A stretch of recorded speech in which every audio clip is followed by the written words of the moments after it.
What is the stupidest way you almost passed away? When I was a teenager, I developed a horrible, sharp pain in my lower abdomen that seemed to move from one area to another. Had no idea what it was. My parents didn't know. My mom, who was very anti-doctor, anti-medicine, eventually decided it was probably just gas pains and that it would eventually go away. Nearly a week later, I was still in pain and it was getting much worse. Pain relievers did nothing to help. My mom kept saying it was probably nothing. My brother eventually screamed at her to take me to the ER to get it looked at. She took me to my old pediatrician instead, and he too didn't know what was wrong. He spent a long time trying to convince my mom to take me to the ER, and finally she agreed and off we went. I go in, get examined and x-rayed and whatnot, then all of a sudden I was getting rushed into surgery to get my appendix removed. My appendix had, long before then, developed a stone and had gotten gangrenous and slowly ruptured. I apparently didn't have the typical symptoms of appendicitis, so no one had guessed it was that. If my mom had waited much longer for my pain to magically vanish instead of getting over herself and just taking me to the hospital, I would have passed away. I know it shouldn't be joked around about, but come on, it sounds like his appendix was just as stubborn as his own mom. Story 2. I almost faded away on Skittles. I shared this before, but when I was young, I was home alone one day during the summer, just watching TV while eating Skittles.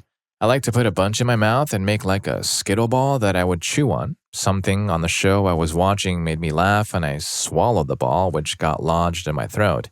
I then experienced a few seconds of sheer fear because I realized that there was nobody here to help me at all, and I was probably going to perish. Thankfully, I remembered some cartoon or movie where someone jabbed their stomach on a chair and got something unstuck from their throat. So I lunged at the corner of the recliner as hard as I could with my stomach, and it actually worked and popped the small ball out. I was super lucky because I really had no idea at all what I was doing, but it was one of the worst feelings I have ever experienced. Definitely never ate Skittles that way again after that, and to this day, I'm still a bit paranoid about eating certain things when alone. And needless to say, he now prefers their Skittles one at a time and with a friend nearby, just in case. Story 3. Got super baked, so stupid baked I could barely move. I don't know what was in that, but it was definitely more than grass. So I was in the back seat of a car with Roland. In the front seat was another friend driving. At night, a car broke down on a dark single-lane road, striking in the middle of the roadway. We're at a stop on a truck route, and it's pitch black outside. Through the back window, we see headlights approaching quickly. It's a semi, and he can't see us because the car has broken down, no lights, and it's really, really dark out. Headlights are much bigger now, and the truck has seen us. The driver is blowing his air horn. Looks like we're gonna strike. The driver of the car quickly exits the car, running. I'm watching the headlights approaching, mesmerized at how bright they are, paralyzed by the beauty. Roland, sitting next to me, must be doing the same because he's also frozen. God was looking out for that night, though, because the truck managed to go around us at a high rate of speed, the air horn blowing, Doppler effect, in effect. Our friend who was driving comes back to the car and berates us. Why didn't you get out? That broke the spell, but I didn't know how to answer. Story 4. Went to visit a friend in Gloucester, Massachusetts, and winter back in high school, far from my home. I was planning on staying overnight at their house, but their mother, who I now know has mental health problems, and wouldn't even let me in the house because the father wasn't home, working a night shift. A friend said, "Sorry, bro," and closed the door. Almost succumbed to hypothermia waiting outside in 10-degree Fahrenheit at night. A cab driver saw me slumped on a bench and woke me up, helped me get warm, and drove around in the passenger seat while he picked up tipsy people out in the town all night. When he finished his shift, he dropped me off at the train station and handed me $7 for the fare. Dude probably saved my life, and I can't even remember his name. Story 5. I didn't look before I crossed the street, walked backwards while talking to my friend, and got struck by a van. I wasn't wearing my medic alert bracelet to warn the paramedics in hospital that I'm allergic to Demerol because it looks stupid and gets caught in my backpack. Besides, what are the chances I'd ever be given that? The chances, it turns out, are pretty good if you get struck by a van going full speed hard enough. I survived 7 surgeries to patch me back up, and I was comatose for a little bit, had some red liquid transfusions, enormous amounts of physiotherapy. There you go. Look both ways and wear your medic alerts, folks. Story 6. Swam under a shipyard pier at night, which is solid concrete above me, and lost my sense of direction. Got lucky and found my way out. A friend and I were swimmers having a ship for a training exercise at night. We would swim per pier pylon to pylon underwater. Take a breath, go under, push off, and swim 20 meters to the next pylon, surface, and repeat. My mask broke and I was doing with my eyes closed due to having contacts at the time. One time, I just kept swimming and I felt like I missed a pylon. When I went to slowly broach the surface, I found myself under the concrete above. I had no idea the pier was even built like that. Put my hands up and oriented myself. It looked dark in all directions, but my gut told me to the right is where I came from. After that, I stayed on the surface. Cheers. Story 7. My dad used to work replacing the foam on the underside of docks, so they'd jack the dock up and he'd swim under and switch out the foam. The jack failed one time and the dock fell, pinning him underwater. He barely made it out. The job must have paid really well. This was when I was a baby. My dad was always pretty cautious around water. I can't imagine him doing that job. As a kid, he had drowned to the point of having to be resuscitated, so he didn't mess around. Story 8. I was riding my bike to either the school or the supermarket. Can't remember. I was maybe in high school. In my town, you can't really ride a bike on the street, so I had to use a sidewalk. On my way, I had to ride across a bus stop with a ton of people just blocking the way for me and my bike. So I decided to hop onto the street and up onto the sidewalk again later. Those people were blocking my view, so I didn't see a bus coming my way. I just barely hopped onto the sidewalk and the bus missed me by a few centimeters. After that, I didn't really understand what happened. A few hours later, it struck me that this could have ended rather bad for me. Story 9. When I was a kid, I dipped my toes into a flooded creek to see how it felt, proceeded to get pulled into said creek and nearly washed away. Thankfully, the creek had some overgrown areas and I was able to cling to a tree in the middle of the floodwater and scream for help. This happened directly behind my house, so my dog heard me, alerted my dad, and my dad managed to rescue me. What makes this extra stupid was that I was trying to prevent my friend at the time from doing the same thing. He wanted to surf down the creek on a snow sled. I was following him, telling him it was a bad idea. I ended up in the creek instead. Story 10.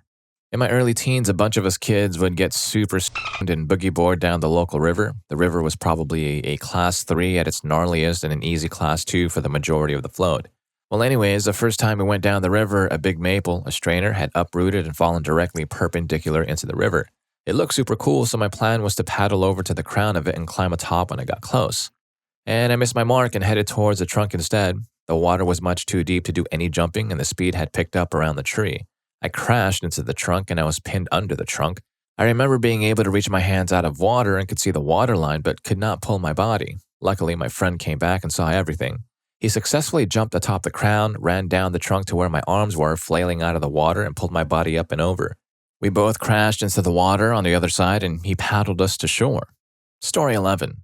When I was in high school, I found out about breath from some comedy show we shouldn't have been watching. I was curious, so when I went to bed that night, I stuck my head inside my pillowcase with the pillow over my face and tied it on tightly with a bathroom cord. Of course, I couldn't get it untied again. I freaked out and was pulling on any random bit of cord I could get my fingers onto, trying to pull the pillow off, but all I was doing was compressing the knots down tighter. I remember feeling really dizzy and rapidly seesawing between desperate breaths of carbon dioxide and then just going completely still and feeling like I didn't need to breathe anymore, like I could just lie there peacefully, then suddenly going back to gasping for air again. Somehow, I eventually wiggled enough slack out of the cord to be able to get one of the loops up over my chin so it could pull the pillow away from my mouth, and all I could do for a few minutes was just lay there and breathe. I'll never forget how cold and wonderful that first breath of proper air was. Story 12. I was at a Pink Floyd concert at the old Tampa Stadium and was going to get a drink. I got struck against a wall at the bottom of a stairway when a rush of people came up the breezeway. I couldn't move probably 100 or more people in a logjam. I'm not a big person. I started to be frightened, looked up, and a guy looked over the rail above me. He started yelling at me to reach for his hand. He leaned way over and grabbed my hand and pulled me up, like 8 or 9 feet and over the rail. Took a few minutes to get a breath. He had the security guy get the medic to check me over. So close to a very bad ending. Story 13. Stuck my head out the car window because I wanted to see why dogs loved it. My grandpa didn't notice, rolled up the window, and I choked. He was frightened when he heard the cat-like noises I was making while my neck was trying to squeeze through the small opening of the window, but raising the window. Eventually, he got it, and I was left with a red mark on my neck and no closer to understanding dogs. It was meant to be funny, so don't feel bad for laughing. My little sister was in the seat next to me when this happened, and she was laughing too. Funny then, funny now. Story 14. I almost took someone's life. I was working for a stage lighting company and making a delivery to a high school on our truck with a janky liftgate, and the last thing to unload was roughly 2,000 pounds, a trunk full of sandbags. Random high school theater students were standing around to help load the stuff into the school. So me and my coworker wrangle it onto the liftgate from the side and it immediately starts to roll off the back of the gate. Now, anyone who does this kind of thing knows just to get out of the way and let it fall because there's no way you're going to stop it. Well, this 95-pound girl jumps forward with her hands up to try to stop it from falling, and I was just like, no, in slow motion. I'd like to say I heroically pushed her out of the way, but I never really had time. The trunk fell to the ground just inches from her. I was so shook up afterwards, but everyone just sort of laughed it off, the girl clearly having no idea how close she was to heaven.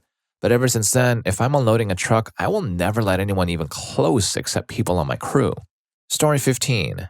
I had pneumonia from the flu at 23. Emergency room staff said had I waited longer, I would have gone into something worse. I'm asthmatic. I didn't have insurance despite working full-time as a video store manager and was trying to avoid debt, not fun.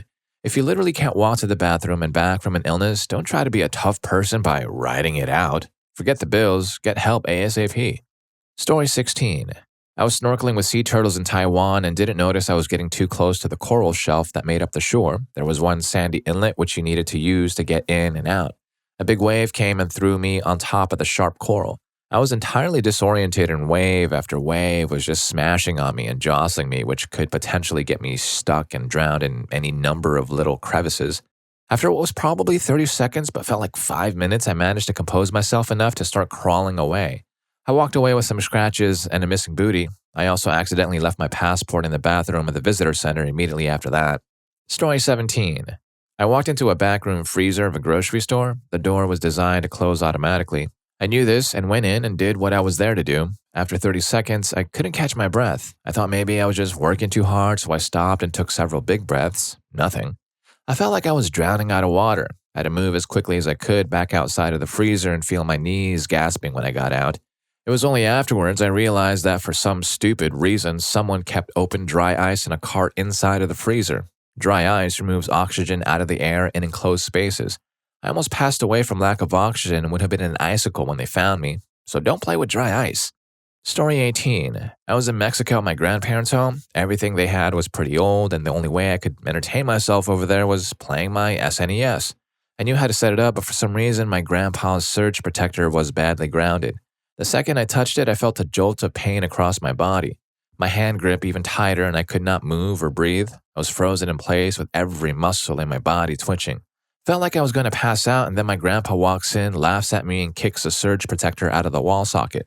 I don't even remember what happened after that, other than waking up in bed and grandma being there. Anyways, grandpa always made fun of me for it. Every time we had other cousins or family there, he'd remind them of the time I almost passed away. Story 19. I almost got pulled into a running fighter jet engine. For background, I was in the U.S. Air Force and worked on F-15s.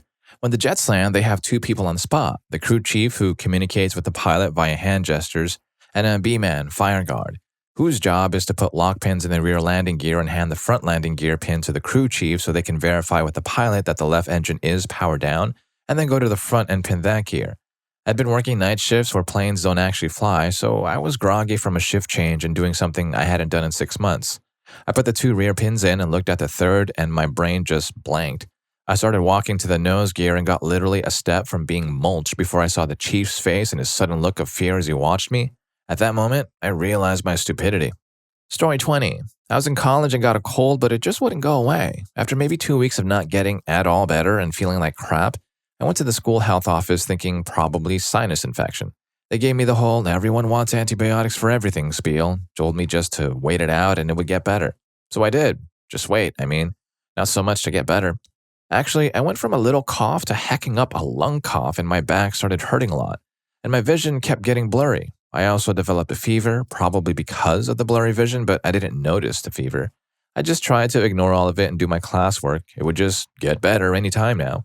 Did that for at least a month, could have been a bit longer. My mom came to visit, a visit she had planned way before, looked at me and said, "What, really?" She took me to the ER. I was really dehydrated, didn't have enough potassium, and very much had pneumonia, and clearly had had it for a while. Story 21. Navy personnel jumping off a helicopter face at 60 to 80-foot drop into the water. One guy didn't wait and landed on my head, causing pain and a crack in my neck. I sank to the bottom half-conscious, thinking, this is it. After striking the bottom, my brain reset and I floated back to the surface perfectly fine. I like to think this means I'm either immortal or an alternate version of me had to pass away for me to survive. I choose to believe in my own immortality. I've tried to harm myself and I'm just too hard to take down. Getting nearly tossed off the side of the ship by waves was wild too. I stared into the black abyss of the sea, realizing I'd be the one to rescue myself.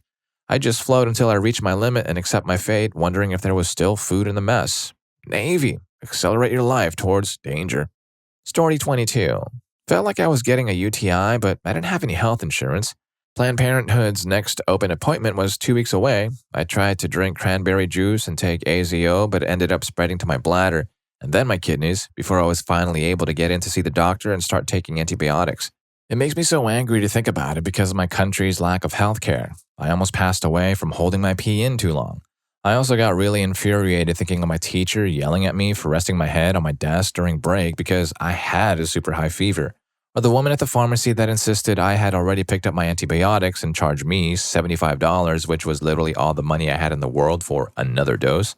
It's really horrifying to know you're really sick and have everyone around you insisting that you're fine. I was only a few days away from poisoning. Story 23. Halloween at UMass Amherst during that crazy ice storm in, 2011, maybe 2012? I was dressed as one of those plastic green slow turtle things you see on the side of the road. My friends were dressed as Randy and Stan Marsh. The ice and snow was causing power lines to fall everywhere. No lie, we were looking at the sky, and every couple of seconds, a purplish light would light up with the sky with a faint boom from another transformer blowing. Plus, the snow was far from the plows, so the police were very busy. This allowed us to walk around drinking 40s without much fear of being hassled. We were walking to a candlelit party, and we were talking and drinking, and suddenly we hear a crash behind us and were slightly pushed forward.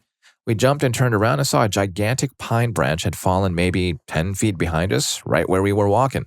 A light push was from the smaller branches coming off the branch that fell.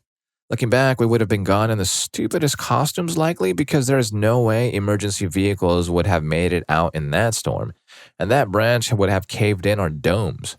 Story 24. When I was young, a friend and I were playing Call of Duty at his house around midnight. He wasn't about to give up the controller, and my ADHD-ridden mind thought, I'm thirsty and bored. So I grabbed a Coke and started playing with the thumbtack. It didn't take long for me to puncture the side of the soda can with the tack, causing soda to spew everywhere. I put my lips to the can around the thumbtack to stop the leak, but it shot into my throat and down to my trachea. I reluctantly walked home to tell my mom. Soon after, we were at the doctor's office where I overheard the doctor telling my parents that the surgery carried the possibility of danger. The thumbtack could dislodge and fall into my lungs. Needless to say, my parents were horrified and worried during the whole entire removal procedure. And if you're getting a little bit freaked out by some of these, but learning a thing or two, please don't forget to hit that subscribe and like button for more videos just like this. Story 25. When I was a freshman at my university, I didn't have a car, so I would ride my bike to my crappy job at a fast food joint. I had to ride along this busy road where people drove like they thought they were Lewis Hamilton. I stop at the entrance to some apartment complex and a Navy POS Yugo pulls up to the stop sign. I thought the driver saw me there waiting and had the right of way, so I started pedaling. The next thing I know, me and my bike are on his hood. Dude slams on his brake while tossing me onto the road. I look up and cars are roaring towards me at probably 60, 70 miles per hour, and I'm laying splayed out in the road. I start scrambling off the road and like a fool without thought, grab and drag my bike behind me. Luckily, I was quick enough and got out of the way. Horns are honking and I swear I felt the wind of the vehicles whizzing past. So I'm standing on the sidewalk hyperventilating when the Yugo driver is all like, OMG, are you okay? I didn't see you there. In shock, I'm like, I can't believe it, I'm fine. He asked me, are you sure? I replied, yeah, I'm good. So this dude drives away. It's then I realize that I'm scraped, my leg hurts, and the tire on my bike is bent. Not knowing what else to do, I pick up my bike and carry it 2 miles to work. About a mile in, the shock wore off and things started to hurt. The shift manager took one look at me and didn't give me a hard time about being late. Worked a regular shift too. Story 26. I was at my sister's bachelorette weekend a few years back on the beach with about 10 other women.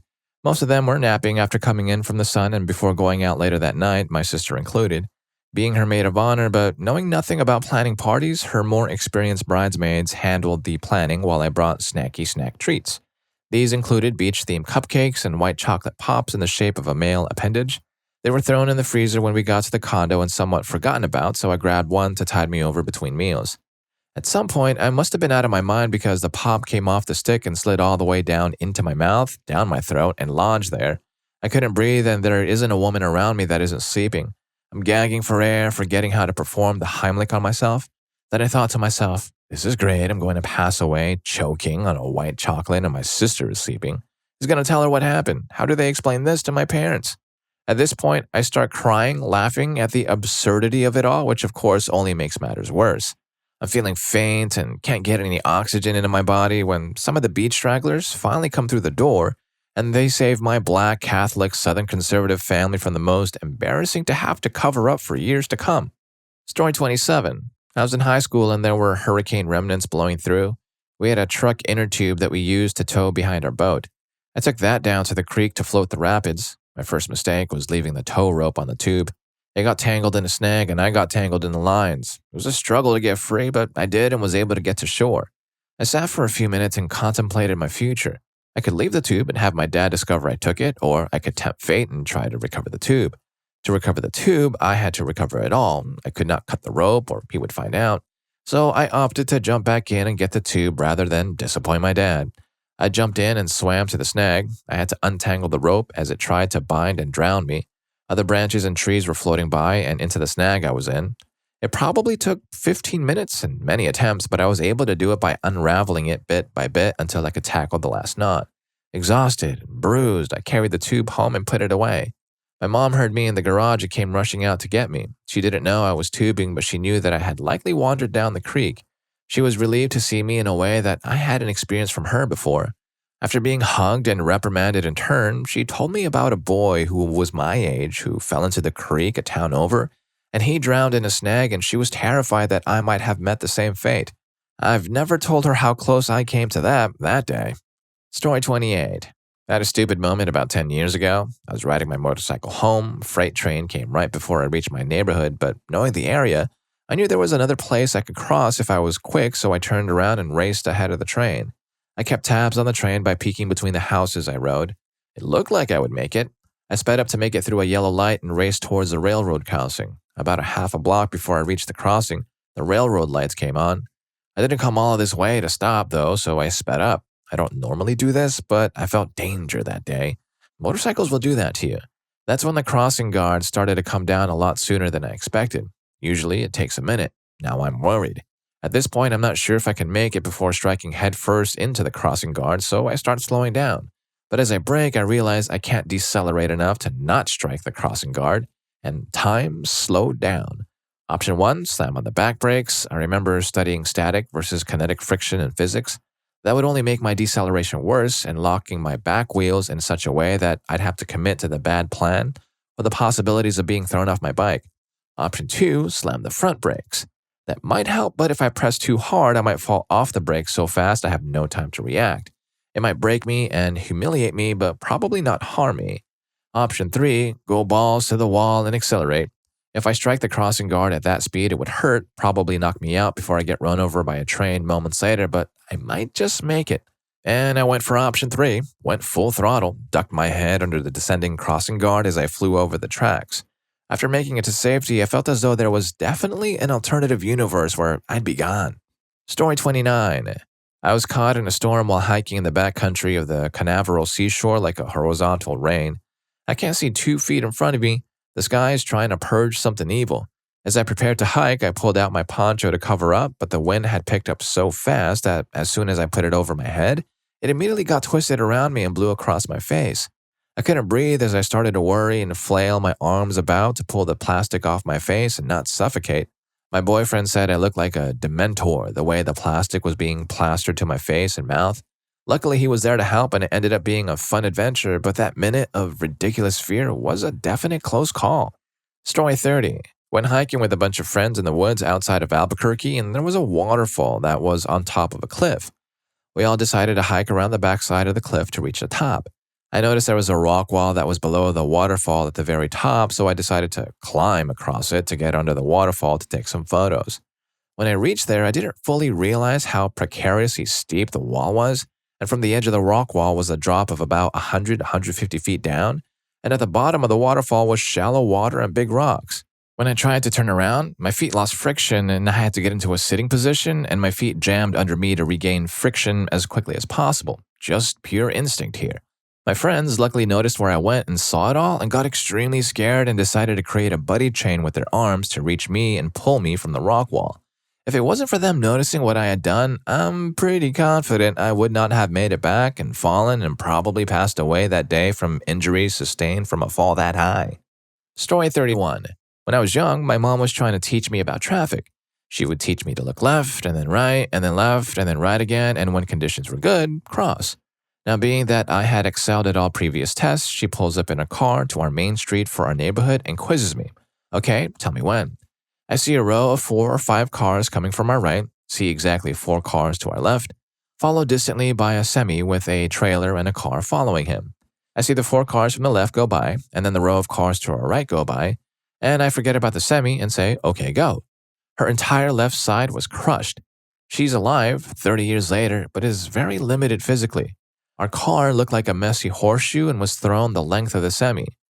I remember almost every detail to this day, and I'm older than she was at the time, but still blame myself even though I would never let my child tell me when to pull out into traffic.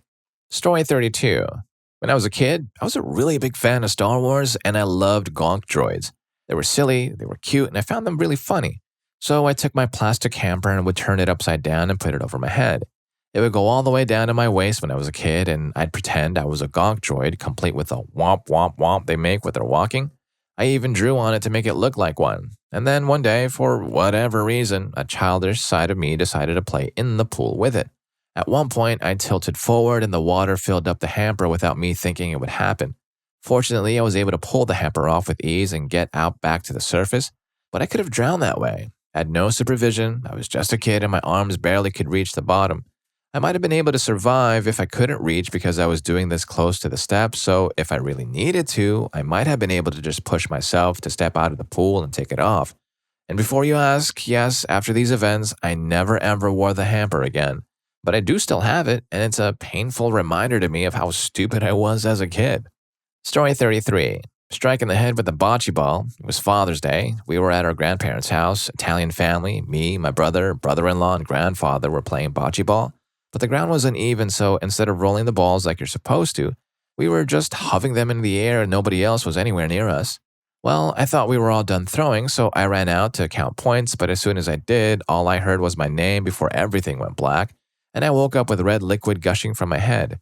Dad drove me to the hospital, my brother-in-law was in tears, the nurse got a kick out of the story, had to ask twice to make sure he heard correctly, and the doctor said had the ball striked a couple of inches higher, I would have been harmed severely. 4 staples in my head, should have only been 3, but the doctor messed up the first one, and it didn't go all the way in, so they kept it there and stapled 3 more times. Hydros, and I went home and had to be watched all night in case I fell asleep. Miraculously, I didn't have a concussion, but suffered concussion-like symptoms. Story 34. I had a project in high school physics class where we had to make an electric-powered motor that was basically just a metal tower-looking things with magnets that would spin when you ran electricity through it. They gave us the bits we needed to make the motor and a power block thing that you could set to send different current strengths. We were specifically told not to set it above a certain point. After trying for a couple of hours to get it working, I nearly had it, but it still wasn't continually spinning. It had to be done by the next day, so I stayed late to finish it up. I figured I would try increasing the current to the max that the power block thing would allow to see if that helped. It didn't, but I could see the problem, so I grabbed the metal bits to fix a problem, but didn't turn the current to the motor off. My arms shot back and went numb, and my chest felt like I'd just done like 20 push-ups. I got worried and turned the thing off and left. Next day, I got to class, and the teacher asked me why I looked so spooked and left so fast the previous day. I told them, and then we started the class with a lesson on why I didn't pass away. Turns out that the voltage was enough to harm me, but the amperage wasn't enough to put that current through my heart, so I lived. Probably a safety feature built into that power block, but still, it's the closest I've been. Story 35. Swam out to the 3rd sandbar. It was much deeper than I thought it would be. I'm exactly tall enough to not harm doing that, half shorter, and I wouldn't have been able to bounce on my tippy toes to just barely keep my nose and mouth above water enough to get air for a minute. However, it was getting tiring and I was going under a bit, so I had to try to conserve energy and, as efficiently as possible, swim back to the 2nd sandbar. Barely made it. I was kind of starting to go under, watching my friends about 40 feet away playing with a volleyball in the water. I figured I can make it if I just turn over and fight to swim another 10 to 20 feet. It worked, and I was as gassed as I've ever been, almost puked. Never swim out to the next sandbar if you don't know how deep it is. My friend even warned me not to because it could be deeper than it looked. Story 36. Back in 2013, my family and I took a cruise to the Bahamas. When we got to the beach, my father rented out jet skis for me and my cousins. I let my cousins grab the first couple of jet skis so they could get started, and I was the last to get mine. As I was getting out of the slow zone at around 15 miles per hour, one of my cousins came flying towards me to say hi at a whopping 60 miles per hour. Thing is, she didn't stop. The last thing I heard and remember was the sound of the collision. I woke up floating in the water, thank God for life vests. When I looked up, I realized that I couldn't speak. Then I noticed I could barely breathe. It felt like I was breathing through a straw. I felt a ton of pain in my chest, but when I looked down, I didn't see any red liquid or bruises. So I thought I just got the wind knocked out of me. I climbed back on the jet ski, drove around for a little, then decided that the pain was too much and drove back to shore. I checked the time on the jet ski, and all of that happened in a whopping 7 minutes. When I got back to shore, the owner of the jet ski was blazing in anger seeing the damages on the brand new jet ski. I waved to my dad to come over to handle the guy while I limped back to where we were stationed. I lay down trying to hide my pain, but the pain only grew from there. And 10 seconds later, Mom called the ambulance. I can't breathe. From there, things only got worse. The dude who rented the jet skis out wouldn't call the ambulance until he was paid for the damages. When he got paid, he just ran, so I had to walk to a taxi with my arm over my mom's shoulder. The taxi took us to the port, then I had to walk another half-mile to get to the cruise ship so they could check me out and call the ambulance if needed. Halfway there, I started coughing out red liquid. At this point, I was 90% sure I was going to heaven at any moment. My sister ran to get me a wheelchair and we rushed to the cruise clinic. We got to the clinic and the doctor on the ship took 30 minutes to come check on me. When he finally came, he told us that the x-ray machine was broken and I had to go to the hospital. So after filling out papers and waiting another 30 minutes, the ambulance came. We finally got to the hospital and I had to get an immediate MRI. An hour or so later, the results came out. They told me we had to do immediate surgery with no anesthesia. They set up their things and I watched the doctor cut me. He put his hand out and said, "Hand me the Heimlich valve chest tube." His assistant said, "What valve? We don't have that here." Me and my dad just stared at each other in confusion. The doctor raged and said, "What do you mean we don't have the valve? It was in the instructions." Then my dad got pissed off. "How do you guys get into surgery unprepared?" Keep in mind, I'm still sitting there cut open, just watching this thing happen already, accepting fate. Then the doctor says, "Forget it, I'm doing this my own way." Talking to the assistant, he says, "Go get me a long tube and a large half-empty glass oil jar." He cut me open and put his large tube into my chest. The tube was being used to pull the leaking red liquid and air from my chest. My parents and I stayed there for a week and a half longer than planned, but we ended up leaving on a different boat. More minor incidents happened, but in the end, I'm here and living well thanks to his expertise. Story 37. My homie's autistic brother was in the deep end of a wave pool. He can't swim without floaties.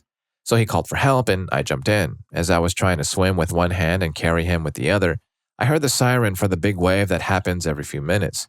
So I tried to quickly swim away, but it caught up and pushed us under. I accidentally tried to breathe and that put quite a bit of water in me. Just then, I felt someone grab me and pull me out of the water. It was my homie. And he also grabbed his brother. So after I threw up a bunch of water and rested a bit, I realized that I almost passed away in a wave pool. Story 38. I was at a water park in Texas with one of those super tall, straight down slides. They had signs saying things like, "Do not push off before sliding down." Me, being young and ignorant, wanting to race my friend, I decided to push off. That extra push started my slow-motion, airborne flight over the slide. I was then staring 100 feet down at concrete and my other friend who had his jaw open. What felt like minutes later, I smacked back down onto the slide and made my way down to the bottom. Thank God for the engineers that planned for stupid slides like myself. Story 39. I was at Lake Bled in Slovenia and I thought I could easily swim the distance between the shore and the island in the middle with the church on it. Boy, was I wrong. About halfway, I started getting exhausted and had trouble staying afloat. Then my body kicked into survival mode. The adrenaline started pumping and I Michael Phelps the rest of the way to the island. I ended up paying €5 to have a boat take me back to shore after that harrowing experience. And if you learned a thing or two, like life-saving stuff from these stories, here's more for you. YouTube thinks you're going to love this. I'll catch you in that video.